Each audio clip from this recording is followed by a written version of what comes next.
Senator John Thune of South Dakota is the new Senate Majority Leader, will lead Republicans. Thank you very much for being with us this morning. Nice I want to ask you about this breaking news. President Biden issuing pardons, among others, of General Mark Milley, Liz Cheney.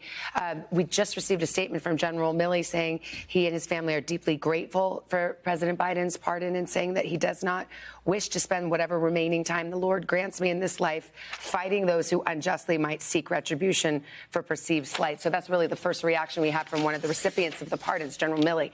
What is your reaction to what President Biden has done this morning? Last minute, I don't think it's probably any big surprise other maybe than the timing of it, Savannah. But he's made massive use of the pardon authority, unlike any president in history. And so this is a sort of preemptive use of it, and I don't think it's become a big surprise for anybody. Well, look, I don't think it's necessary, obviously, but he clearly does. And as I said, he's had, if you look at just historically the volume of pardons that he's issued, this is a president who's made that use of that extensively, unlike anything we've seen before. Let's talk about the next 4 years, Senator. You said to Kristen Welker, moderator of Meet the Press a few weeks ago, that your relationship with the president is one that is evolving. Where does that relationship stand today as we get ready for the second inauguration, and what are you listening for during the speech this morning? Well, I mean, our relationship is strong. We talk regularly, and obviously we have a big job ahead of us, an agenda that we share.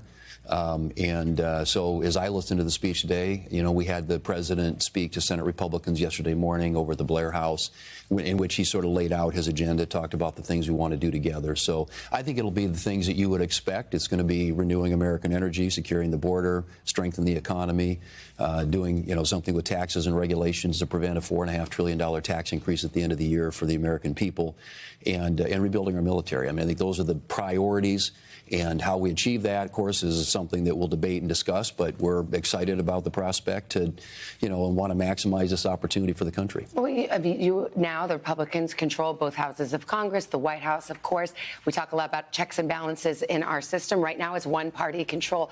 But how do you, within that, view your role as Senate Majority Leader? I mean, the nearest example right now are these nominations, the confirmation process. Right. How do you consider the Republican Senate still this separate branch of government? Do you consider yourself a check if there were any reaches beyond what you think are necessary? Well, so the way I look at it, and unified government doesn't come along very often, and sometimes doesn't last very long. Yeah. There's an election in 2 years, and you can lose the House or the Senate. So we want to take full advantage and act on the agenda that we believe that the president ran on and the American people voted for. So that's first and foremost.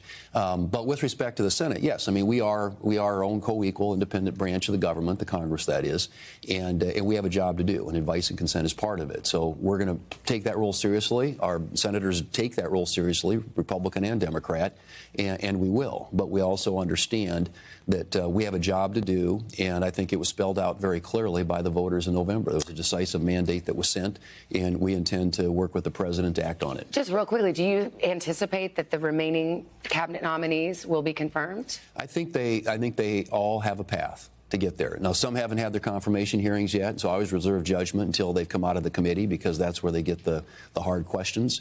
And I think it's important that that process play out, and what I've guaranteed is a fair process. All right. Senator, by the way, of course, the festivities moving indoors today because of the dangerously cold temperatures. We were told that the last time this happened, you were actually there, 1985. I was a baby staffer, had just arrived in Washington, and so But you weren't literally a baby. Fact check. Yeah. No. But it was my first exposure to an inaugural, and I wasn't in the rotunda, just so you know. Okay. But it was cold out here. I can remember that. And I'm from South Dakota, so I know cold. Senator Thune, thank you. Thank you, Senator. Thanks, Savannah.